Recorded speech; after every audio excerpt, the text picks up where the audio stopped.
Ayan, mga idol, nagluluto naman si mama ko ng isda. Lutuan na pang mayaman. Jak lang yun mga idol.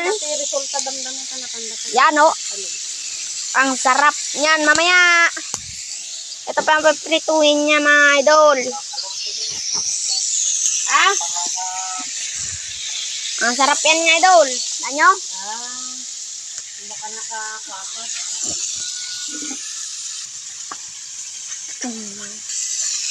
Dura ni Manang gani. Yan o, sarap yan idol o. Woo! Masarap yan idol. At gagawa pa tayo ng sausawan mamaya no. Yun o, umusok-usok pa idol. Masarap yan. Madingid na dungkit ba? Yan guys, oh. Ang bilis maluto ng isda na prinito. Yan mga idol. Magbablog naman tayo ngayon, idol. Kasi ilang araw tayo hindi nakapag-vlog. Ang bilis maluto mga idol ang pritong isda ni mama. Hindi siya dumidikit mga idol. So kung gusto nyo ng lutuan na ganyan mga idol, pwede kayo bumili sa Shopee. Magkano yan mama? Magkano bili mo yan? Magkano? Sobra 100 lang. Oh, sobra 100 lang. Oh, hindi na kayo lugi dyan mga idol. Paglagay mo ng isda dyan, hindi pa mainit yung hindi pa mainit.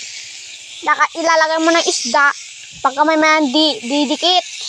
Diba, nakapaka-high-tech mga idol. Kung gusto niyan magbili, comment kayo sa comment section kung gusto nyo magpabili sa akin. Yan mga idol, sarap niyan. Ayun, si mamang ko. Yan, si mamang ko. Yan masarap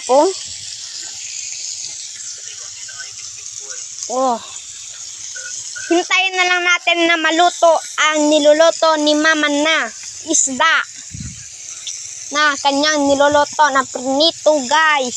So tayo naman mga idol, maggagawa naman tayo ng sausawan. Let's go! So mga idol, ang gagawin natin na sausawan ay uuna, kukuha tayo ng ilang sibuyas na isa. At kuwan pa tayo ng wala pang kamatis. Walang kamatis. So hindi na naguro tayo magsasawsawan. So yun mga idol. Ayan idol. Natuskin na. Masarap yan.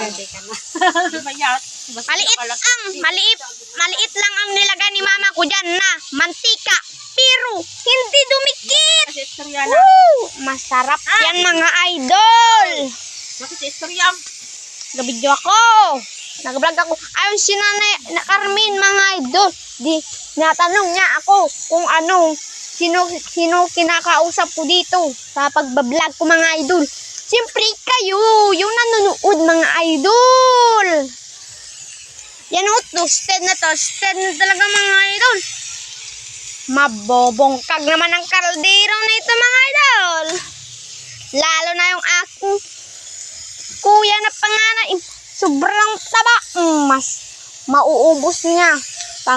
Mukhang mauubos niya ng 3 isda. Siguro mga idol. Kaya mauubos niya. 3 hiwa. So titingnan natin yung kanin ba kung luto na ba ito mga idol. Tignan natin. So mga idol, naggamit tayo ng guantes para hindi masinit yung atin. Hindi mapaso yung atin na kamay. Luto na talaga yung kanin natin mga idol. Oh, ang sarap nito mga idol. Masarap pagkaluto nito mga idol. So, si mas bobong kasi talaga to mga idol yung kanin.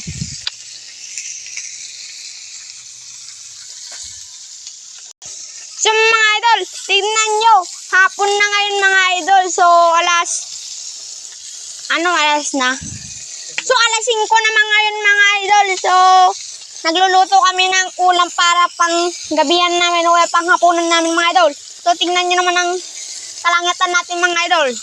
Ang tanawin natin. So, ayan yung view dito sa amin mga idol. Dito sa probinsya namin mga idol, no?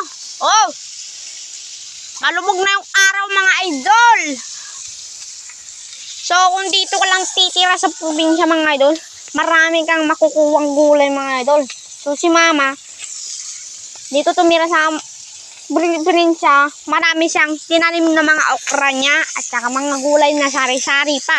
Kagaya ng kalabasa, kagaya ng okra, kagaya ng daon ng ampalaya, kagaya ng papaya,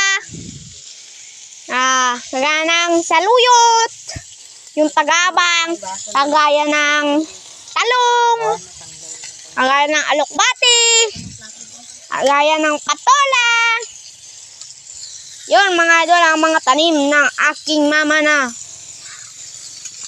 ng mga kanyang mga gulay. So, ayan na mga idol.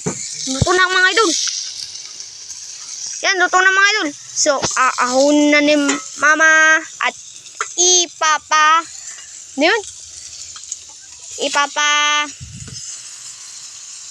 papalamig niya muna mga idol. Kasi sobrang init niyan bagong luto mga idol. Tapos na? Wala pa. So, yun mga idol. So, yun mga idol, bago natin tatapusin yung ating video. So, yun mga idol, kung di ka pa nakasubscribe sa aking channel, pindutin mo na yung subscribe sa aking button. At pindutin mo yung notification bell. At di mo na kamitan na ilagay ang aking video. At i-share mo naman mga idol. Ayun lang, hanggang dito na lang aking video. Bye-bye!